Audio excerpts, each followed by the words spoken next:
नमस्कार सर्वांना। सर्वप्रथम शेतकरी सर्वात मोठा उत्सवाच्या म्हणजे बैलपोळ्याच्या शुभेच्छा।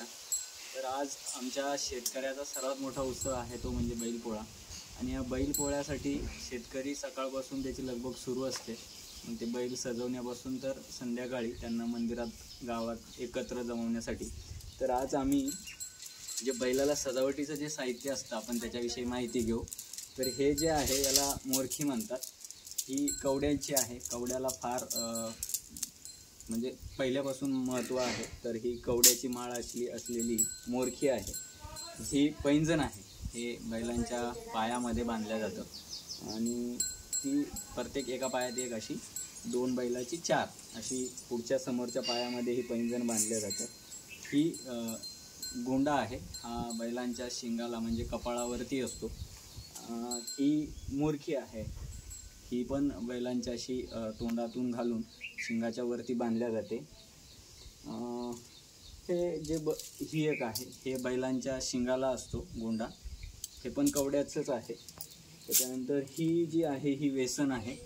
म्हणजे ही सर्वात महत्त्वाची। इथून सगळं बैलांचं आपण जे म्हणतो घोड्याला लगाम, तसंच आमच्या बैलांना लगाम देण्यासाठी ही वेसन सगळं त्याच्यावर असतं। त्यानंतर हे बाशिंग असतं।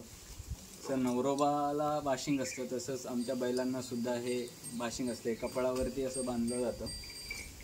त्यानंतर ह्या तांब्याच्या साखळ्या असतात त्या बैलांच्या गळ्यामध्ये असतात। पितळ आणि ही सर्वात ह्या आवाजाने ओळखला जातो आज तो म्हणजे पोळा आहे सण।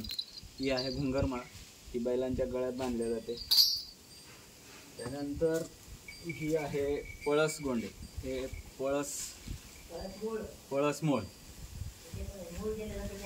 याला हे एक बैल म्हणजे शेतीमध्ये काढल्या जातं। त्याच्या आंबाडीपासूनच ना तागापासून पळसाच्या झाडापासून हे काढल्या जातं आणि हे याला विशेष महत्त्व आहे या सणानिमित्त आहे।